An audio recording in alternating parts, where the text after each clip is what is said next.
Hey, what's going on, everybody? Don Martino here from Extract Media to talk about The Last of Us Episode 2, entitled Infected. This episode was directed by Neil Druckmann, who was also the creator of the original video game. I was very excited to see what he could bring to the live-action series. By the way, before I get started, we are going into spoiler-heavy detail. I did warn you guys last week this was going to be happening from here on out, so let's get into it. And right out of the gate, we're getting something new as game players because we're seeing the first pretty much reported infected person in the beginning of this episode, and I love that dynamic with that woman and that man where she was like, you gotta bomb the city, you just have to, there's no other decision here. And you could just so feel the dread there, right? I like that this episode actually started in the daytime with Joel and Ellie and all these conversations that him and Tess were having. In the game it happens at nighttime because you just kind of keep going, but this show stops and starts back up again, and so I enjoyed that decision to kind of do a passing of time. Even in the scenes where they're just walking, the conversation is just so enthralling and the screenwriting is so incredible in the conversations that you're just interested. We learned something new. We learned about tendrils in this, which is something that was not in the game. The way you get infected in the show is tendrils, but in the game it's spores, which I was really surprised by this change, but it also made a lot of sense. Probably a lot easier for a live action viewing audience to digest than just these spores flying around. Also, the actors having to probably put on gas masks every so often, and you wouldn't be able to get as great of a performance. I just think that this is a better concept for the show, for sure. And the fact that the fungus almost has like its own underground network was a really crazy addition as well, but I think it almost makes the infected more threatening in a way. But thanks to a really good conversation between Ellie and Tess, we do get a lot more details on the infected.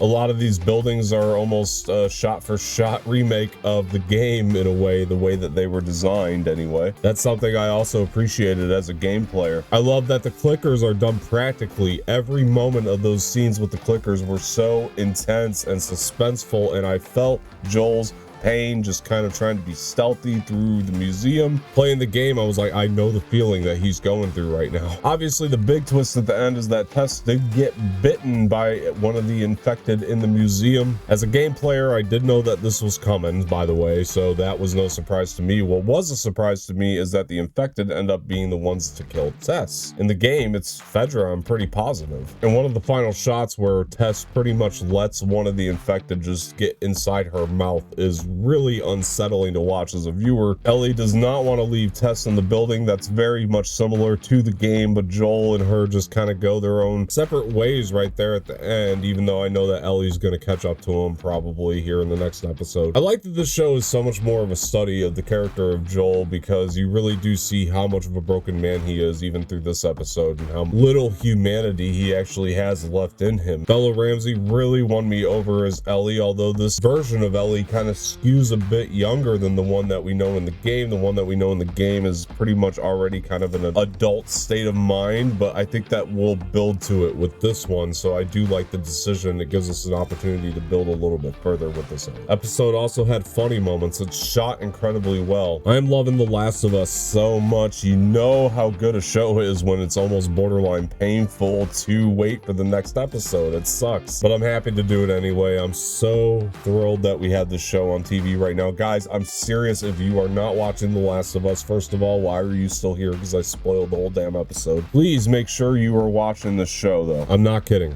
It's amazing. All right, guys, those are my thoughts on the second episode of The Last of Us. Before I get out of here, please hit the like button below, subscribe to the channel, leave some feedback in the comment section, share this with your friends, and hit the bell for notifications. Much appreciated. I am Don Martino, and I will talk to you guys later.